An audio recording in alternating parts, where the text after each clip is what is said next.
Okay, hello to everyone at Classical Archives. It's my pleasure to welcome back Sean Hickey, a composer and also a record executive who's doing all kinds of interesting things. Um, he's also a good friend to Classical Archives, so we're very glad to have him back.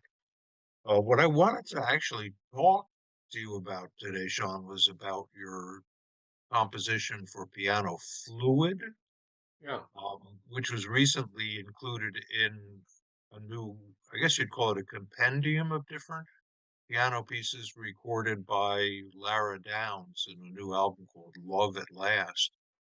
But before I ask you a little bit about Love at Last, I want to ask you about your very lovely and evocative piece, Fluid, and what the development and evolution of that was. If you can tell us about that. Sure, I'd be happy to. Good to see you again. Very good to be here. And to all our friends at Classical Archives, thank you.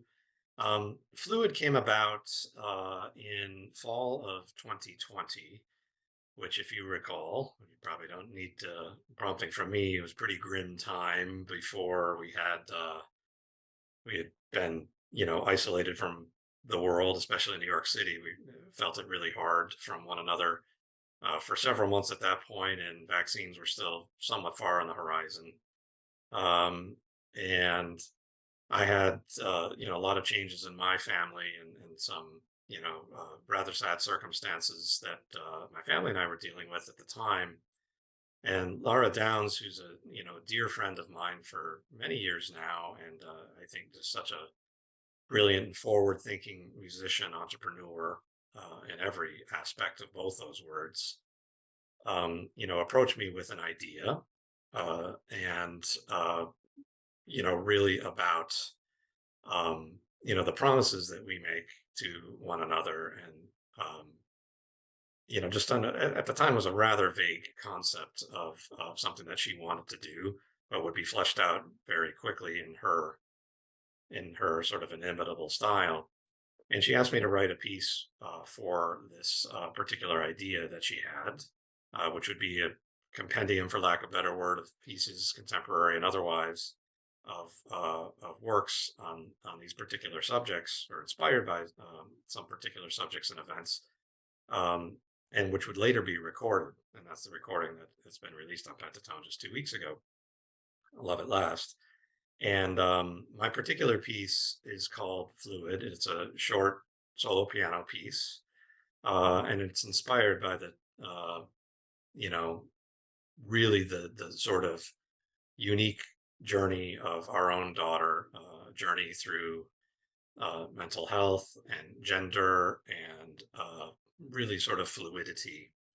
And I've longed had a couple of musical ideas that have been banging around in my head for a long time that I never really found a place for. And when Laura and I were first speaking about it, I mean, they really kind of came together like no way before.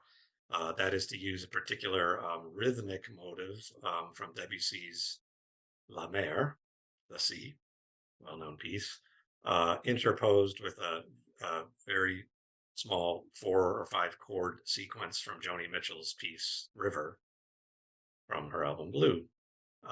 Both those pieces are two of my favorites, and they really, when I kind of started working on the piece and grafting some of the material from each into one work, I found that they work together pretty well.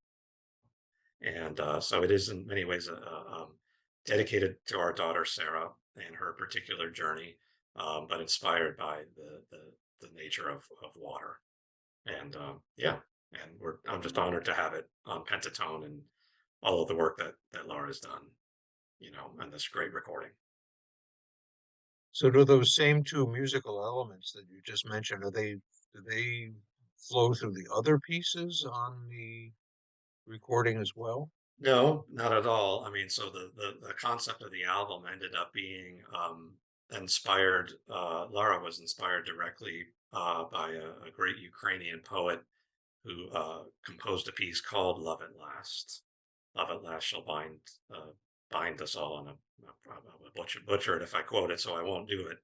But it really is inspired by storytelling and the nature of how we are as humanity or as humans, all connected in one way or another. And that love at last shall reign. Um, and I was really just sort of touched by this whole idea. I mean, the album includes um, Wach auf, which, Sleepers Awake, which is composed by Bach. And interestingly, that was composed, like My Peace Fluid, in the midst of a pandemic. And there was a pandemic in Europe, and like the world has seen many, many pandemics over the years, over the millennia. This was one that's very, very different, or actually, the COVID pandemic is one that's very, very different because maybe for the first time in history, where we can really sort of perceive how widespread a pandemic might be thanks to news and media and our digital age in which we live. But a pandemic in the time of Bach in the 17th century, people might have known that it would affected their town or village or city. They might have known that it was part of their province or particular part of the world, but they might not have known too much beyond that. And the world wasn't known, for most of the people that were living in a particular part of it, exactly how widespread something might have been. And Vakadav, Sleeper's Wake, is Bach's response to a pandemic at the time, that maybe this is God's judgment, but we better be awake and alert. And then really the album Love at Last, kind of takes off from there. Most of the works on that are newly composed or commissioned works, or at least recent works by a number of composers. I believe there's 22 in total um, that contributed works to this album from, if I'm not mistaken, 16 or 17 different countries, different nationalities, ethnicities, and it's really fascinating, fascinating look. And like I said, I'm very pleased and honored to be a part. It's a wonderful album to explore and listen to from my listener's point of view. So congratulations on it. Thank you, thank you. Is this, I guess the format is not the friendliest term, but do you, as an executive at Pentatone, do you think you'll be doing other similar approaches, or is this really unique to Lara Downes, do you think? Well, This I kind would of say, approach? yeah, I would say that everything she does is unique, and that she doesn't necessarily have too many imitators. Lara always starts from the aspect of storytelling, and any recording project she does, and I would probably say that nearly all projects, whether they're recorded or not, that she's not just a brilliant pianist and musician, but she's an advocate for social justice. She's a well-known radio personality for classical California, KDFC and KUSC, where she has a show. And she also has her NPR video podcast called Amplified. And in all of those things, she's really speaking with a lot of artists and their particular approaches to their art, which, the bigger and broader tent in the world of classical music, which already is a big and broad tent, but it is, I think, more vast and wide than outsiders might realize. And she certainly wouldn't limit herself to the conversations around just classical music. I mean, I think it has threatens to be a bit of a pejorative term sometimes. Um, but I just, I say that, few people I think can imitate her, but I also say that, for anybody, at least from my perspective at Pentatone, who comes to us with a real thoughtful and serious program built around storytelling, as opposed to here's a recital I'd like to record, or here's a bunch of music that I'd like to record. I mean, I and my colleagues will be a lot more interested in that, because it's a lot easier to talk about and promote and to publicize and to ultimately sell a story, as opposed to yet another recital or yet another recording of this composer or that. And so we're open to it, very much open to it, and I'm grateful that there are people out there thinking along those terms, because that's what has to happen.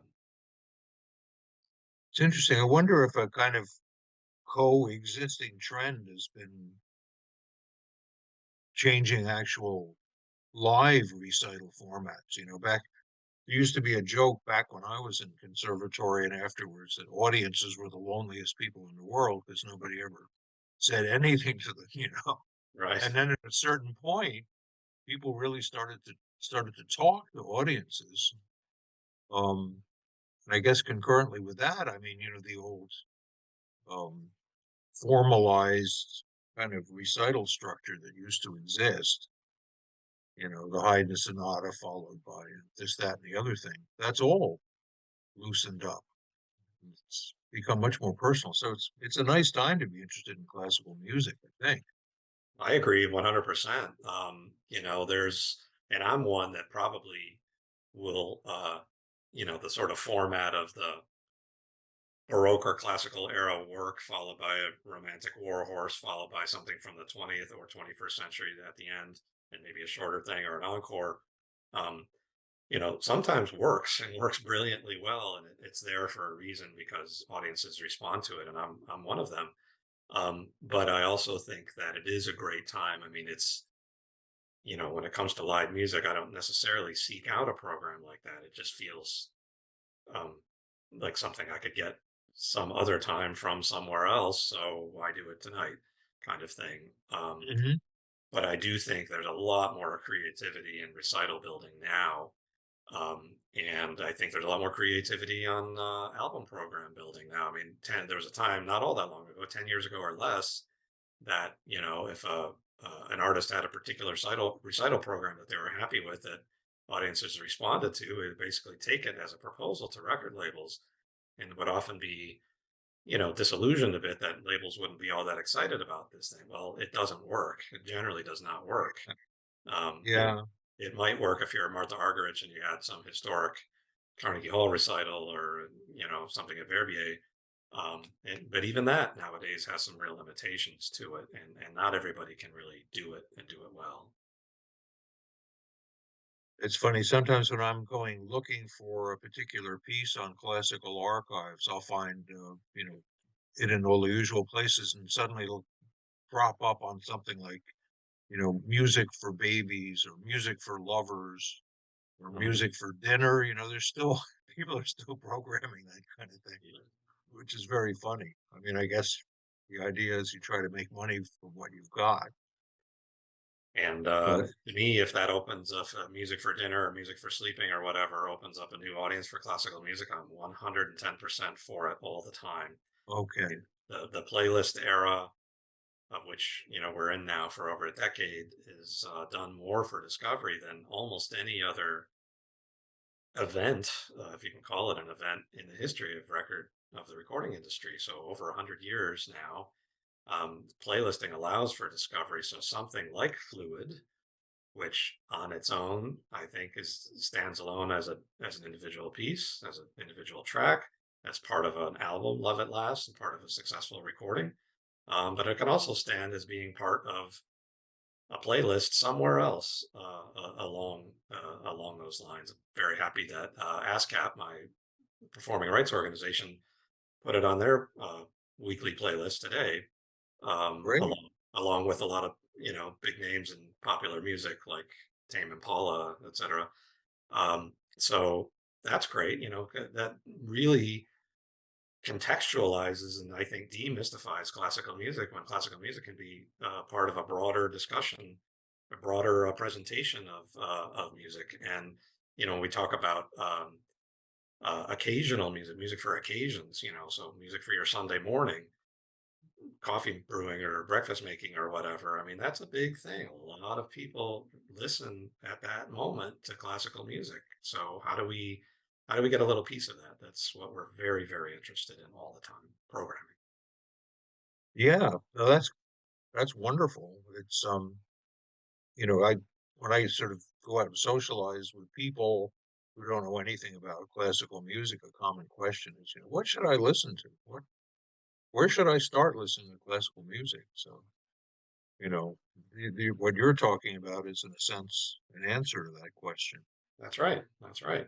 For all the Yeah. people that it's just one of those things that I'm of a generation where I got my music education at record stores and to a lesser extent libraries, but both those places, and spent a lot of time in record stores, working in record stores from teenage years, and encountering a lot of that's where you encountered music that you hadn't heard before because one of these employees might be playing something, and hey, what is that?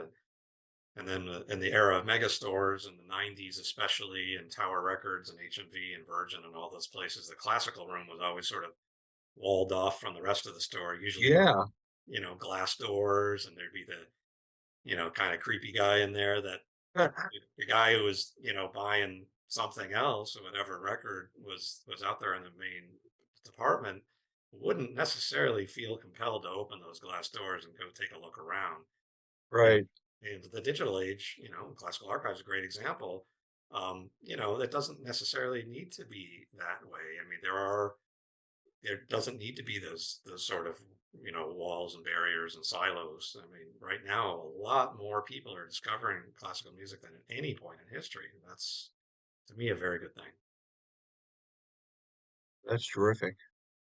So may the last couple of questions I had in mind were I wanted to ask you about plans in two different categories, and what kind of plans do you have for Pentatone, and also what are you working on in your own plans compositionally? Well, I'm also pleased that in the last 2 months, in addition to Fluid, which is on Lara's Love at Last, I have two other recordings out in the marketplace. One is on Parma Recordings, and that's my viola sonata. Subtitle of that piece is called Jefferson Chalmers, which is named after the neighborhood where my mother grew up and where my grandparents lived. And it's a neighborhood in Detroit that is right alongside the Detroit River that has gone through tremendous change in the lifetime of my mother. Uh, Down, mostly down and up and all around. That's on the Parma label featuring brilliant violist Brett Dubner and a brilliant pianist Alison Brewster Franzetti from New Jersey, actually. So I'm very excited about that. That came out 2 weeks ago, 3 weeks ago. And then also a guitar piece I wrote called Arroyo Seco, which was premiered here at Traverse City, Michigan last December and recorded by its dedicatee and dear friend, Matt Cochran. And we released that as a digital single, which is out there as well. And that's a solo guitar piece. Though I am a guitarist who grew up a guitarist, I've always been intimidated in writing for the classical guitar because I don't play it well at all. Never taken a lesson in my life. But I'm fascinated by it, and I'm really excited by it. And frankly, that piece uh, has inspired the next piece that I'm writing for Matt Cochran as well, and that's a guitar concerto. And it's somewhat of a unique concerto. It's called Congregant Settings, and it's a two-section work. One is a concerto for classical guitar, and the other features the electric guitar in the same work. And unlike a symphony orchestra, it features the Wind Symphony, and is commissioned as a consortium of bands in the Midwest that we're working on now, but will be premiered by the Interlochen Wind Symphony in April Great. of this year. So yeah, very excited about that. That's all really exciting. Good for Yeah, you. yeah. And as far as what's next at Pentatone, I mean, I will just say that we are having an incredible year of very, very, very exciting releases. To my mind, they're among the most exciting things that we've had as a label since its founding. And I don't say that because I wish to take credit, because not I can't take credit for a lot of these projects that are being realized now or in the coming months that were in process some time ago. But very, very excited. New release by a sort of brass all-star group called the National Brass Ensemble, and an album called Deified, which comes out in July. It was a wonderful arrangement of Wagner's Ring, uh, coupled with some other works, including a world premiere of a piece by Jonathan Bingham, who is the San Francisco Conservatory emerging Black artist sorry, Emerging Black Composers Project winner, who delivered an incredible work and has given the album its title. It's called Deified. It's a wonderful piece. So we're excited about that. We're very excited about the latest opera from John Corigliano. It's called The Lord of Cries, with libretto by a brilliant librettist and composer, Mark Adamo, featuring the Boston Modern Orchestra project. A recent signing of the Montreal Symphony, which started with a really wonderful Mahler 5 with Raphael Paiari and the OSM. And it's a whole variety of projects from all over the world. Some really, really great recordings with a lot of wonderful artists. And one thing that's really meaningful to me when we're doing recording planning is to just try to look at the broader landscape and not just put things out as they come or as they're done, but to think strategically and look at areas of the calendar that make sense. And so many projects that we have are particularly relevant for, say, the Japanese market or the American market or Central European one, German speaking countries, or what have you. And it's very important that we really kind of strategically look at all those and figure out what goes where and where the opportunities best are. So we really try to seek those out strategically. We also signed brilliant conductor Karina Kanalakis, who just released her debut album last Friday, which is Bartok's Concerto for Orchestra, coupled with four I pieces. saw that. Yeah, I saw Yeah, you doing.